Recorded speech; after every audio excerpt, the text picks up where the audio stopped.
Adapun kegiatan hari ini adalah untuk melakukan wawancara dengan Kepala Sekolah SMK Negeri 4 Palu berkaitan dengan modul 3.1 tentang dilema etika dan rujukan moral. Selamat pagi Pak. Pagi. Bagaimana kabar hari ini Pak? Baik. Alhamdulillah Pak ya. Mohon maaf ini Pak, saya sudah mengganggu waktunya Bapak hari ini. Maksud kedatangan saya adalah untuk melakukan wawancara Pak untuk modul 3.1 dari materi tentang dilema etika dan rujukan moral.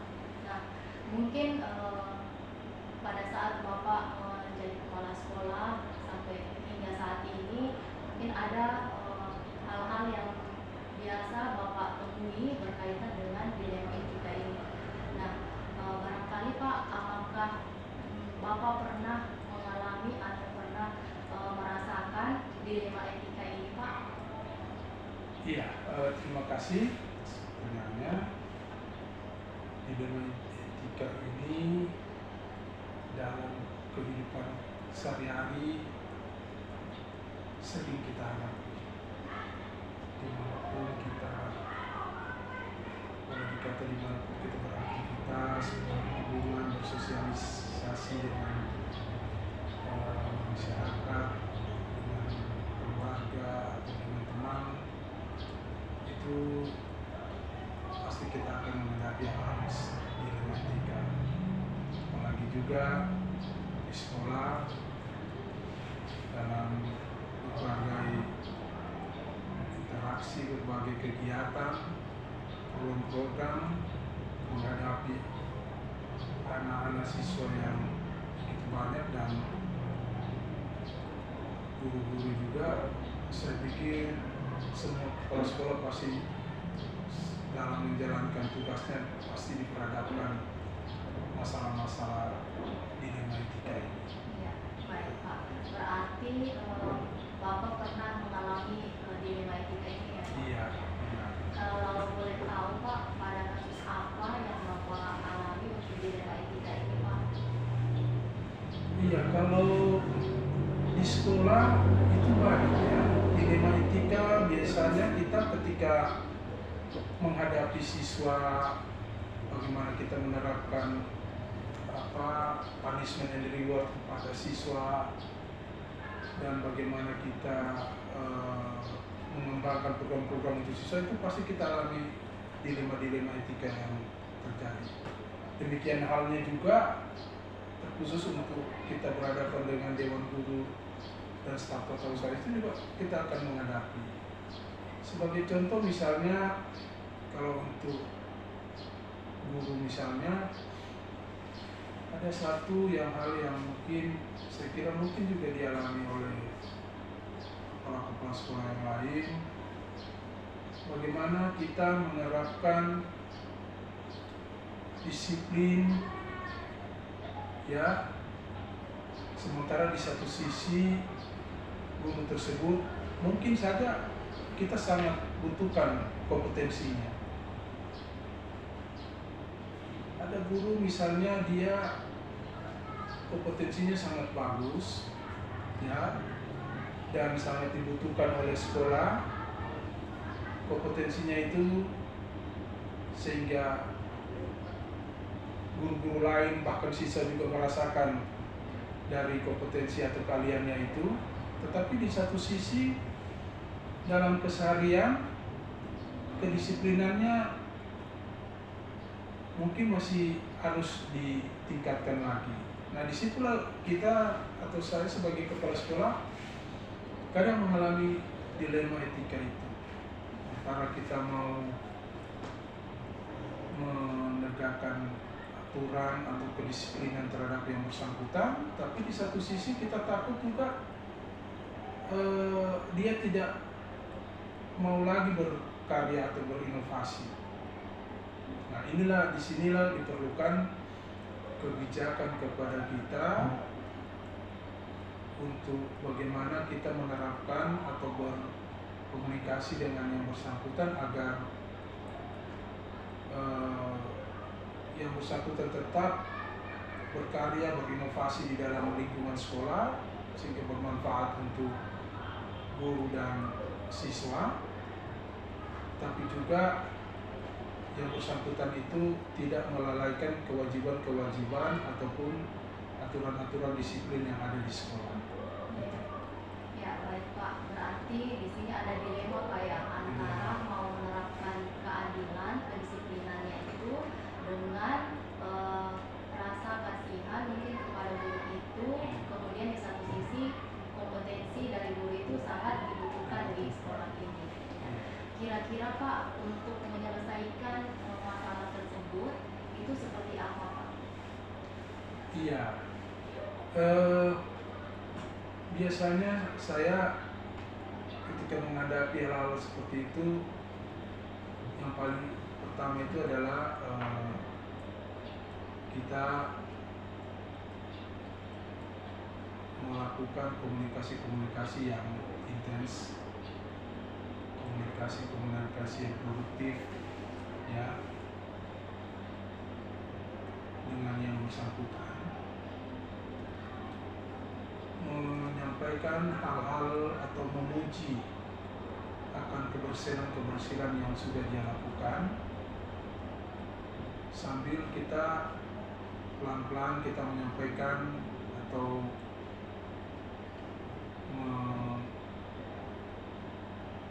berkatakan kepada yang bersangkutan tentang aturan-aturan disiplin yang ada di sekolah, sehingga tidak terjadi satu kesalahpahaman di antara kita dan yang bersangkutan bisa menerima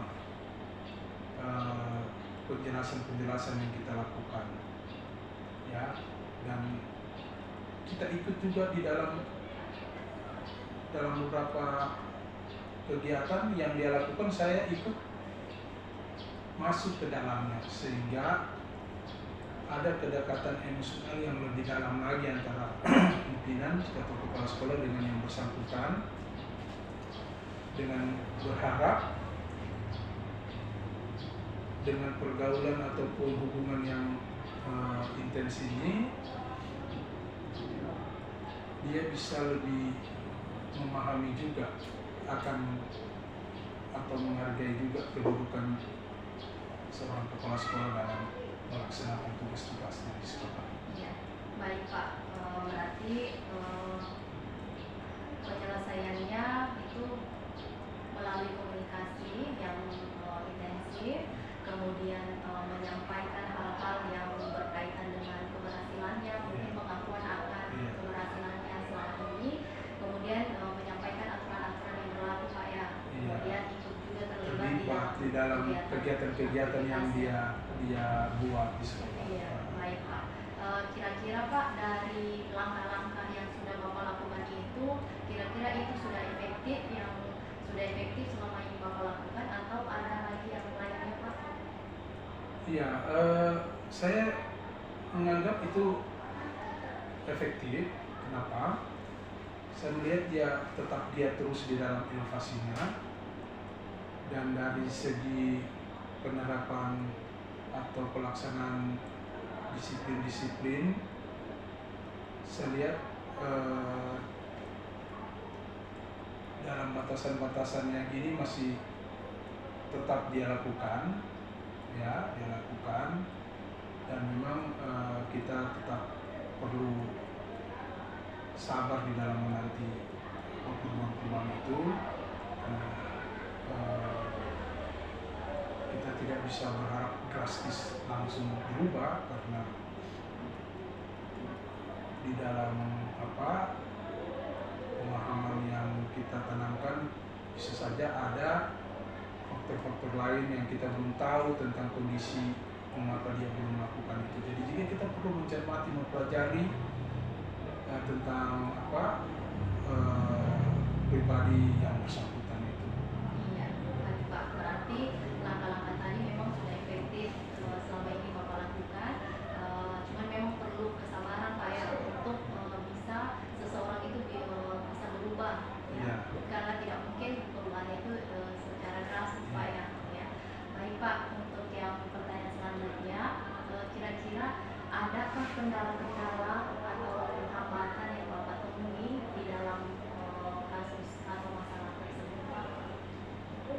Iya, kendala-kendala di dalam penerapan ataupun mengatasi masalah dilema etika ini memang kendala utamanya memang pemahaman kita tentang aturan-aturan yang ada di dalam lingkungan sekolah. Terkadang memang barangkali teman-teman mungkin karena kesibukan keseharian sehingga mungkin saja lupa atau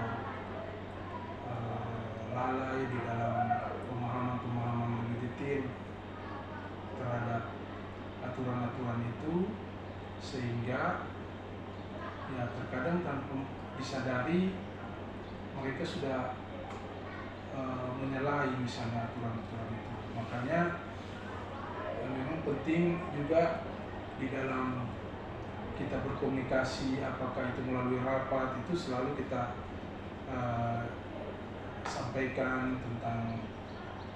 menyampaikan tentang aturan-aturan atau disiplin-disiplin untuk mengingatkan teman-teman ya, supaya tidak lupa atau tidak katakanlah lalai di dalam memahami aturan-aturan yang ada. Karena kita tahu ya masing-masing juga, ya itu juga yang menjadi kendala, karena berbagai guru ini kan juga punya latar belakang ataupun kondisi background berbeda-beda ya, sehingga kita harus juga perlu memahami individu-individu ini. Karena kalau kita menerapkan satu kebijakan yang katakanlah kaku juga, itu saya kira kurang bijak juga. Jadi diperlukan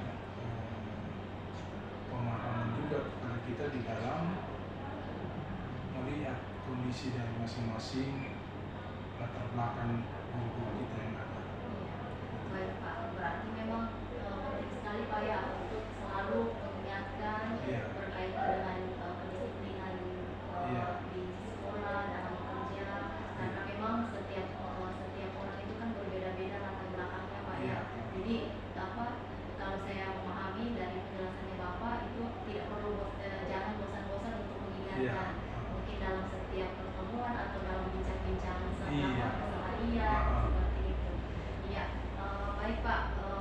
Mungkin dalam mengambil keputusan Pak, kira-kira adakah sosok atau unsur-unsur lain atau orang yang ikut Bapak libatkan di dalam mengambil keputusan itu, ataukah Bapak mengambil keputusan itu sendiri? Iya, itu saya melihat tergantung situasinya atau tergantung kasusnya ya.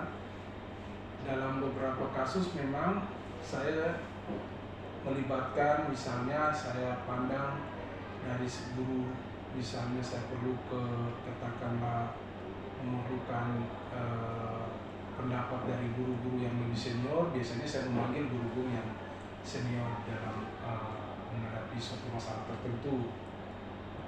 Tapi dalam kasus-kasus tertentu juga yang memerlukan penanganan cepat, biasanya saya bisa mengambil keputusannya secara langsung juga, saya langsung mengambil keputusan.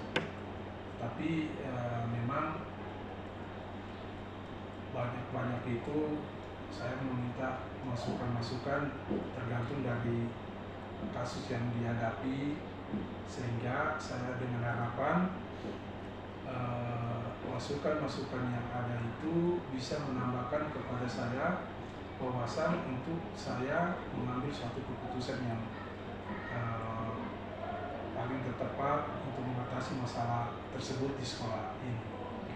Baik Pak, berarti untuk kasus atau masalah yang Bapak hadapi itu tergantung Pak ya. Ada orang yang Bapak libatkan, mungkin dari guru senior yang Bapak libatkan untuk berkomunikasi berkaitan dengan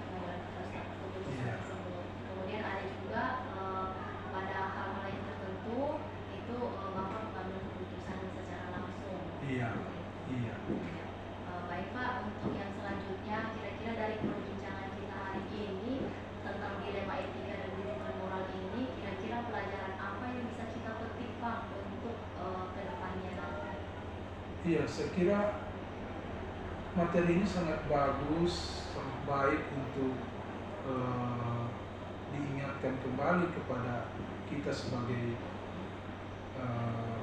kepala sekolah, sebagai pimpinan dalam satuan pendidikan, karena terkadang ketika dalam menghadapi masalah-masalah, ketika kita tidak tahu ini masalah apa, kita tidak bisa menemukan jalan keluarnya. Kita tidak diingatkan, ya, tidak diingatkan tentang katakanlah peluang atau prinsip-prinsip apa itu dilema etika, dan kita tidak diingatkan atau tidak dikatakanlah merefleksikan kembali atau mencari tahu bagaimana jalan-jalan keluar terbaik, ya. Karena saya pikir ini penting bagi kita sebagai kepala sekolah untuk menambah semakin banyak wawasan-wawasan di dalam kita melaksanakan tugas kita. Ya, salah satunya itu ya ini tadi, itu pemahaman tentang dilema etika itu. Sehingga ketika kita mengambil keputusan itu kita bisa tepat karena pemahaman kita yang baik tentang dilema etika tadi.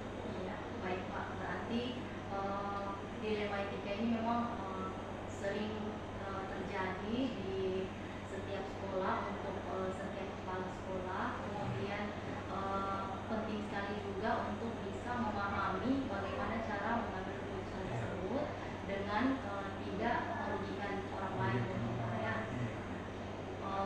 Mungkin Pak, dari perbincangan ini sangat banyak pengetahuan yang saya dapatkan Pak dari Bapak, kemudian pengalaman-pengalaman yang Bapak sampaikan tadi itu sangat berharga untuk saya.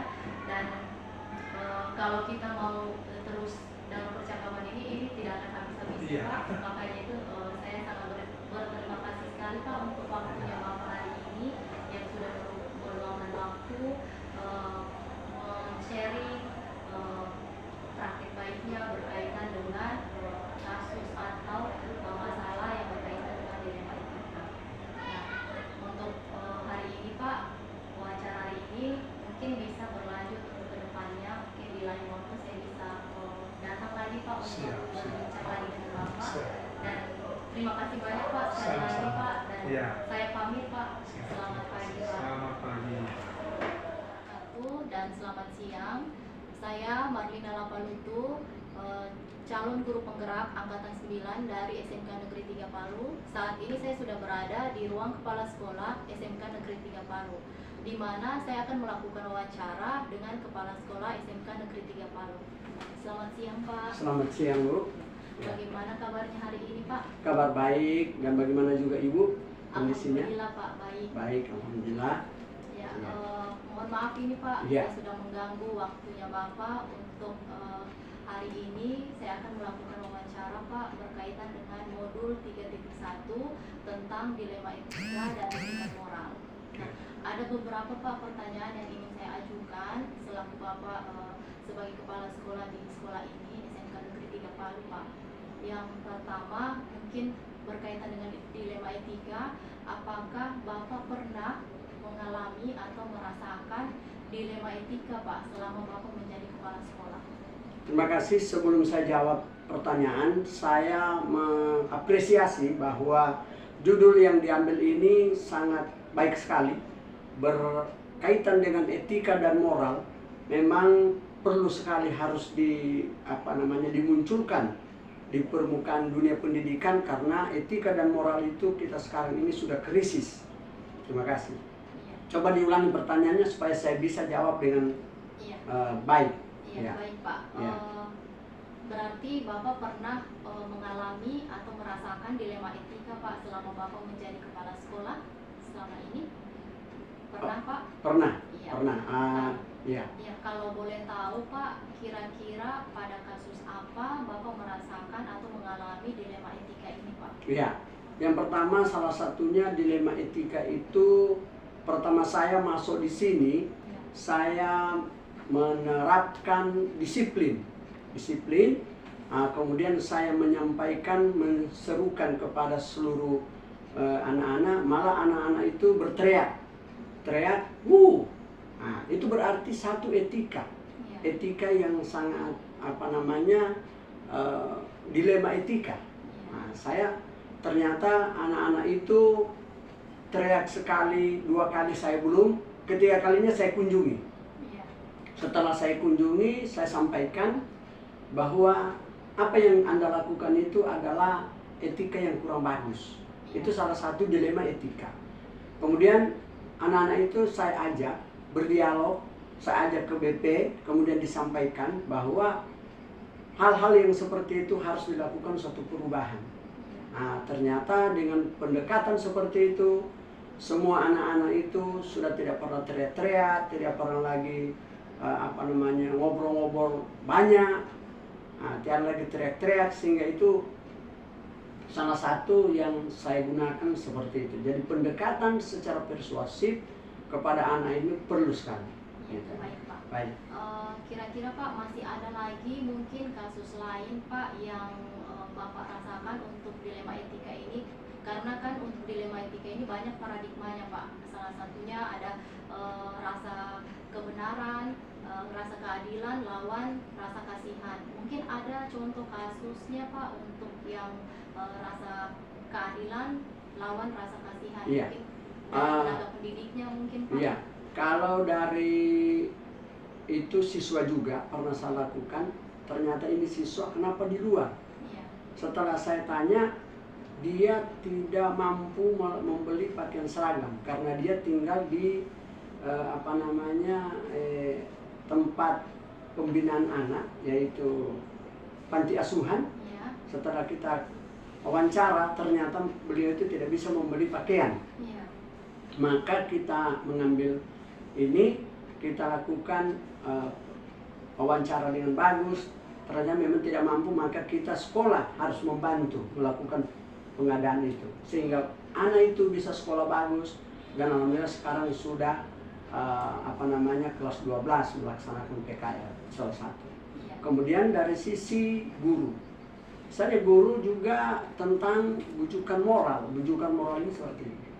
Ada bapak ibu guru yang tidak sanggup hadir jam pertama sampai jam kedua, Iya. sedangkan jam pelajarannya ada di kelas itu. Iya. Maka saya mengundang, membina, memberikan pengarahan binaan. Apa alasannya? Ternyata banyak alasan keluarga, sehingga saya mencoba memberikan suatu solusi.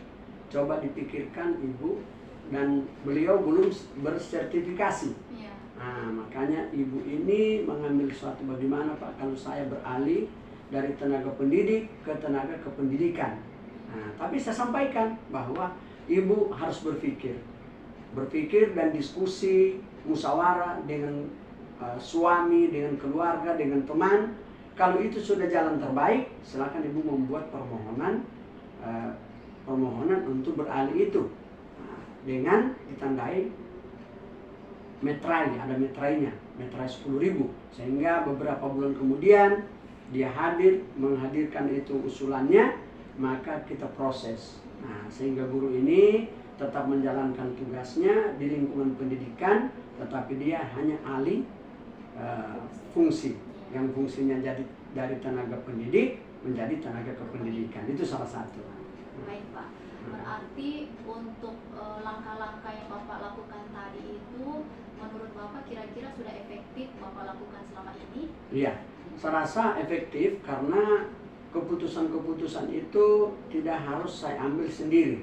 Harus saya bicarakan di level teman-teman saya, wakil kepala sekolah, khususnya teman-teman di Kaprodi. Nah, itu tentunya juga level-level itu perlu efektif menurut saya, karena itu mengajak teman untuk yang tadinya mungkin tidak baik menjadi baik. Iya. Nah, itu. Jadi ini lawan Iya. daripada yang tadinya tidak bagus, Iya. alhamdulillah dia bisa bagus. Iya. Karena itu tadi yang kita lakukan. Ya, berarti dalam mengambil keputusan itu Bapak tidak sendiri, tetapi Bapak melibatkan ada pihak-pihak guru yang Iya. mungkin dari pihak Iya. Prodi Iya. ataupun dari Wakasek Iya. untuk sama-sama duduk untuk menyelesaikan masalah tersebut. Iya, malah ada dari siswa sendiri. Contohnya kita mengambil keputusan itu sebelum saya melakukan rapat umum di sekolah, saya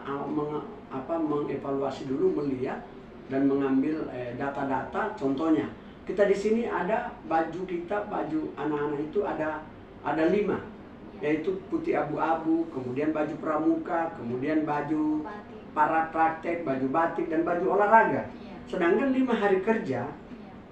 supaya ini efektif penggunaannya, anak-anak tidak merasa risih kalau dipakai Iya. sehari-sehari. Iya. Nah ini, kemudian disampaikan kepada anak-anak, mereka setuju, semua perwakilan kelas setuju, kemudian guru-guru sebagian setuju. Namun ada bapak ibu guru, ada beberapa orang tidak setuju. Iya. Tapi itulah yang harus kita mediasi. Iya. Nah, mereka mengatakan tidak cocok baju praktek itu digunakan untuk 1 hari, itu hanya digunakan di tempat praktek. Iya. Nah, tetapi dari seluruh siswa mengatakan, Pak, bagus, karena itu adalah ikon kita, SMK Negeri 3 Palu. Dan itu merupakan alma mater kita, yang semua jurusan ada di baju itu. Setiap jurusan ada punya warna Iya. yang berbeda dan lambang yang berbeda sesuai dengan jurusannya masing-masing.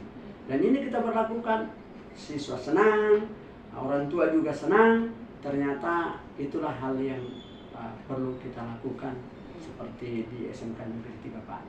Iya. Iya. Baik Pak, seperti yang sudah Bapak sampaikan tadi, ada beberapa guru yang kontra dengan peraturan 5 seragam ini untuk Iya. digunakan. Iya. Nah, kira-kira bagaimana caranya Bapak untuk mengatasi masalah ini dari 5 guru yang tadi yang kontra menjadi setuju Pak? Setuju. Bagaimana caranya? Kita sampaikan, kita undang beliau yang berapa orang itu, kita diskusi, ya kan?